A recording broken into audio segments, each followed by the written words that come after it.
back his time. Gentleman from North Carolina. Mr. Chairman, I recognize the chairman of the full Financial Services Committee for our closing statement and yielding the balance of our time. Gentleman recognized for 4 minutes. Mr. Speaker, I would say this. I know my Republican friends tell me they are opposed to predatory lending. At no point, however, have they taken any initiative in bringing any legislation to the floor to deal with it or to urge it to be done in a regulatory way. For 12 years they were in control. Not a single bill came forward.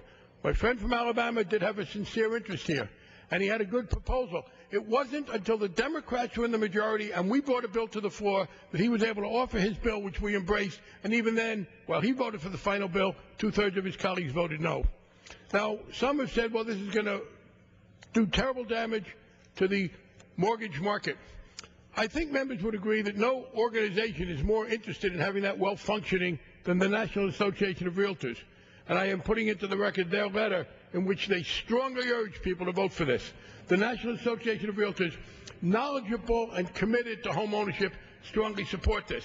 My friend from Alabama alluded to some consumer groups and labor groups that had some problems. They have since largely been alleviated. I must say, if we would alleviate them further, he'd hate the bill more.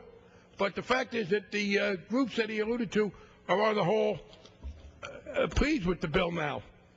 But finally, I want to address the question of Fannie Mae and Freddie Mac. My colleagues have said, well, how can you do this without Fannie Mae and Freddie Mac legislation? Again, during the 12 years of Republican rule, no bill passed for Fannie Mae and Freddie Mac and became law.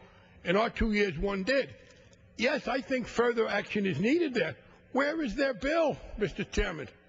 No Republican has offered in the 2 years that I'm aware of as an amendment to this or in any other way that bill. So they say you can't do predatory until you do Fannie Mae and Freddie Mac. They offer no such amendment. So it simply becomes an excuse not to do things. And now let's talk about Fannie Mae and Freddie Mac and who's responsible for what. There have been some quotes. Let me quote from here.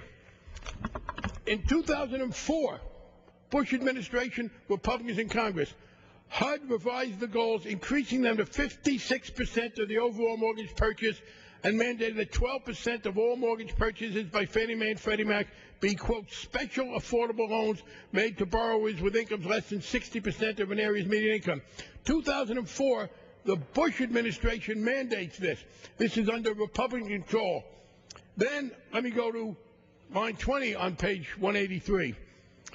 After this authorization to purchase subprime securities, which had come from the Clinton administration in '95, subprime and near-prime loans increased from 9% of securitized mortgages in 2001 to 40% in 2006 during the Bush administration. Yes, there was a great explosion in subprime mortgages bought by Fannie Mae and Freddie Mac and in general under the Bush administration. Earlier in that decade, I said I didn't think Fannie Mae and Freddie Mac were in crisis. By 2004, I agreed that they were, pushed in part by the Bush administration. And in 2004, I criticized the decision that is mentioned here in lines 6 through 14 to increase what Fannie Mae and Freddie Mac did. And let me say, Mr. Chairman, if people think I'm quoting selectively, I want to pay tribute sincerely, for the works out good for me in this case, to the intellectual integrity of the gentleman from Texas, because I'm quoting from the amendment put into this bill by the gentleman from Texas. I urge people to read page 183 of the bill.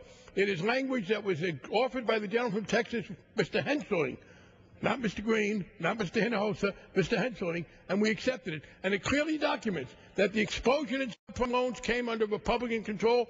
The increase in Fannie Mae and Freddie Mac subprime loans came then. Yes, I was wrong to say earlier in the decade that there wasn't a problem because I didn't anticipate the extent to which the Republicans were going to push Fannie Mae and Freddie Mac further into the hole. I then did join with Mr. Oxley in trying to get legislation through. In 2005, I voted for a bill in committee that Mr. Oxley had. My colleague, Mr. Henseling, voted against it in committee. Then we flipped on the floor because we had a disagreement about housing. And I got my way on housing in the committee. He got his way on housing on the floor, and we flipped. But the fact is that the bill then failed in 2005. Not till 2007, when we had the majority, was any legislation dealt with in an effective way on Fannie Mae and Freddie Mac, and was any bill even considered on subprime lending. All